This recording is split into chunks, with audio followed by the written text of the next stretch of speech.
Welcome back. The time is 6:51. We have a cloud-covered Billings on this Monday morning. Things a little warmer and, in my opinion, feeling a little humid. But how long will this last?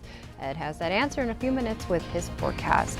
Let's go ahead and dive into news. Our top story this Monday morning. President Trump is back on U.S. soil after his trip to Asia. He made history in North Korea, becoming the first sitting president to cross into the nation. The president was greeted warmly by leader Kim Jong-un. They walked just yards back into South Korea for a discussion that lasted almost an hour. The president said he and Kim agreed to restart stalled nuclear talks in the next few weeks.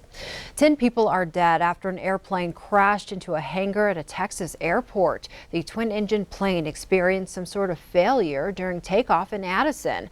Officials say as the plane left the ground, it veered left sharply, crashing into the structure and bursting into flames. No one was inside the hangar during the time of the crash, but 2 other aircraft were damaged. The NTSB is still looking into what caused the crash. Americans are expected to travel in record numbers this Independence Day. AAA predicts 49 million people will be on the move. That's nearly 2 million more travelers than last year. Back here in Billings, 3 teens are injured in an early morning shooting at a park over the weekend. Multiple calls came in around 3:45 a.m. Sunday, reporting the sound of gunshots coming from Pioneer Park. We're told a group of 3 boys, ages 14, 18, and a 16 or 17-year-old, were involved and taken to the hospital. According to the Billings Police Department, 2 of the boys have been released from the hospital, but one, it isn't clear which one, is still in the hospital with serious injuries. We're also told they are not cooperating with the investigation.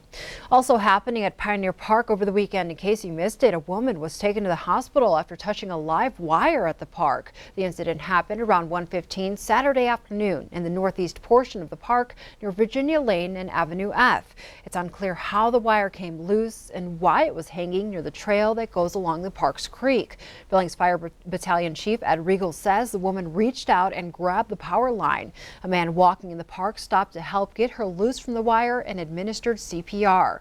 Regal says the woman was transported to the hospital by ambulance and was conscious when she left. A representative with Northwestern Energy says the wire has been removed.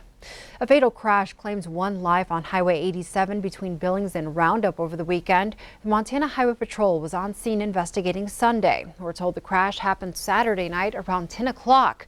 A single vehicle wreck killed an 80-year-old Roundup man. The patrol says the 2008 Ford Explorer was traveling south on Highway 87 when, for unknown reasons, it went off the road. The vehicle hit a mailbox and a fence before hitting an embankment and coming to rest.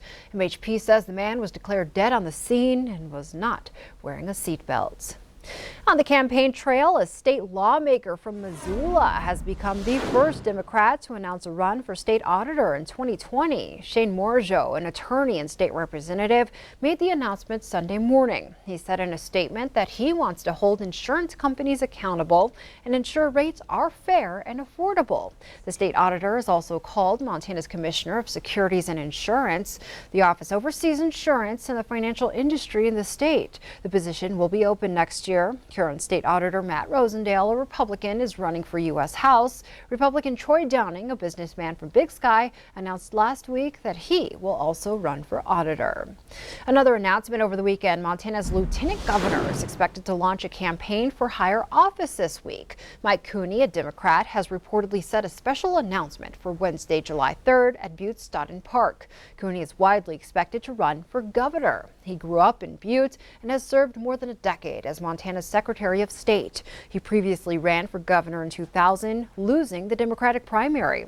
2 other Democratic candidates are already running to succeed Governor Steve Bullock, who is termed out. They are House Minority Leader Casey Schreiner of Great Falls and former State Representative Riley Neal of Livingston. 3 Republicans have announced campaigns for governor: Attorney General Tim Fox, Congressman Greg Gianforte, and State Senator Al Olszewski.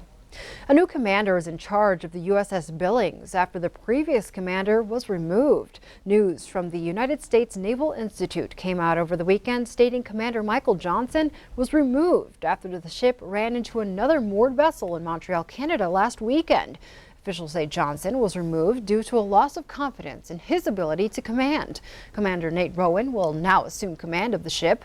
The USS Billings has minor damage above the ship's water line and is able to safely sail to its commissioning location in Mayport, Florida. The ship will stay in Montreal while the Navy conducts a full damage assessment.